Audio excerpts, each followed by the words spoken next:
എൻ്റെ ഇടയിൽ കൊല്ലംകാർക്കൊന്നും താണ്ട ഈ സ്പോട്ട് പറഞ്ഞു തരേണ്ട ആവശ്യമില്ല. ഉമ്മാന്റെ കട കേട്ടോ. അപ്പൊ ഇന്ന് ഉമ്മാന്റെ കടയിൽ നിന്ന് ഫുഡ് കഴിക്കുന്ന വീഡിയോ എടുക്കാന്ന് കരുതി എല്ലാവരും വന്ന എൻ്റെ കൂടെ. അവനെ കാറൊന്ന് പാർക്ക് ചെയ്തിട്ട് തിരിച്ചു വന്നപ്പോഴേക്കും മൊത്തം ആളായി കേട്ടോ. അപ്പൊ താണ്ടെ പൊരിച്ച കുറെ ഐറ്റംസ് ഉണ്ട്. പപ്പടം തൊട്ട് മീന്, ചൂര, എന്റെ പൊന്നളിയോ ഒന്നുമില്ല, ഒരു രക്ഷയില്ലായിരുന്നു കേട്ടോ. സംഭവം നല്ല മണവുമായിരുന്നു. അങ്ങനെ ഞങ്ങൾ കയറി നേരെ കഴിക്കായിരുന്നു. ചേച്ചി കണ്ട തട്ടത്തിൽ കൊണ്ടുവന്ന് അവിയലും അച്ചാറും തോരനും ചമ്മന്തിയൊക്കെ കൊണ്ടുവന്നിട്ട് കേട്ടോ. എല്ലാം വെറൈറ്റി ഐറ്റം. തോരൻ അങ്ങനെ കഴിച്ചു കഴിഞ്ഞപ്പോൾ ഞാൻ ചോദിച്ചേ, ചേച്ചി ഇച്ചിരി ചോറിടാൻ. ചോറ് കുറച്ച് കൂടുതലായിരുന്നു കേട്ടോ. പക്ഷെ എനിക്കൊന്നും വേണ്ട, ആ മീൻകറി മാത്രം മതി കേട്ടോ. എന്റെ കൈ മുറിഞ്ഞിരിക്കുന്നതുകൊണ്ട് എനിക്ക് നല്ലോണം കുഴച്ച് കഴിക്കാൻ പറ്റിയില്ല. എന്നാലും ഞാൻ കഴിക്കും. അങ്ങനെ ഞങ്ങൾ നല്ല ചൂട് ബീഫ് റോസ്റ്റ് പറയണ്ടോ.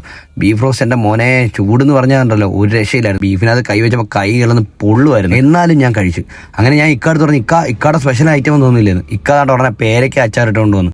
സംഭവം അടിപൊളി. ഞാൻ ആദ്യമായിട്ടായിരുന്നു കേട്ടോ കഴിച്ചു. അങ്ങനെ പുളിശ്ശേരി മൂലമൊക്കെ ചമ്മി ഒരു സൈഡിൽ ഇരുന്നു കേട്ടോ. എനിക്ക് മീൻകറി മാത്രം മതിയായിരുന്നു. ഞാൻ മീൻകറിയും കൂട്ടി മൊത്തം ചോറും കഴിച്ചു. ഇപ്പൊ അമ്മയുണ്ടായിരുന്നെ ഞാൻ ഗുഡ് ബോയ് ആയെന്ന് പറഞ്ഞേനെ. ഫുള്ള് ചോറും കഴിച്ചെന്നേ. അങ്ങനെ ഞാനുണ്ടല്ലോ മീൻകറിയും കൂട്ടി ആ ചോറ് കഴിച്ചപ്പം എൻ്റെ അടുത്ത് ജിഷ്ണു ചോദിക്കുക, അണ്ണാ ഊണ് അടിപൊളി, ഒരു രക്ഷയില്ല, അണ്ണൻ എന്താ എന്നെ നേരത്തെ കൊണ്ടുവരാൻ.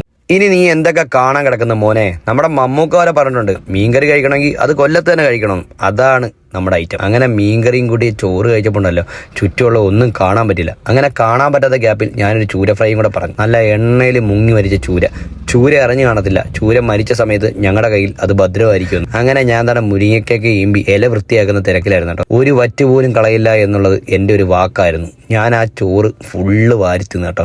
ഇനിയും കഴിക്കണമെന്നുണ്ടായിരുന്നു, ഡയറ്റ് എന്നെ അനുവദിച്ചില്ല. അങ്ങനെ അച്ചാറൊക്കെ നക്കിയതിന് ശേഷം ഉണ്ടല്ലോ ഞാൻ നല്ല സൂപ്പറായിട്ട് കുറച്ച് കഞ്ഞിവെള്ളം കുടി. ഇവിടുത്തെ ഒരു പ്രശ്നം എന്ന് വെച്ചാൽ നമ്മൾ കഴിച്ച ഇലയും നമ്മൾ എടുക്കണം, നമ്മൾ കഴിച്ചതിന്റെ ബില്ലും നമ്മൾ കൊടുക്കണം. ഇതാണ് എനിക്ക് ഇഷ്ടപ്പെടാഞ്ഞത്. അപ്പൊ അടുത്ത വീഡിയോയിൽ കാണാം.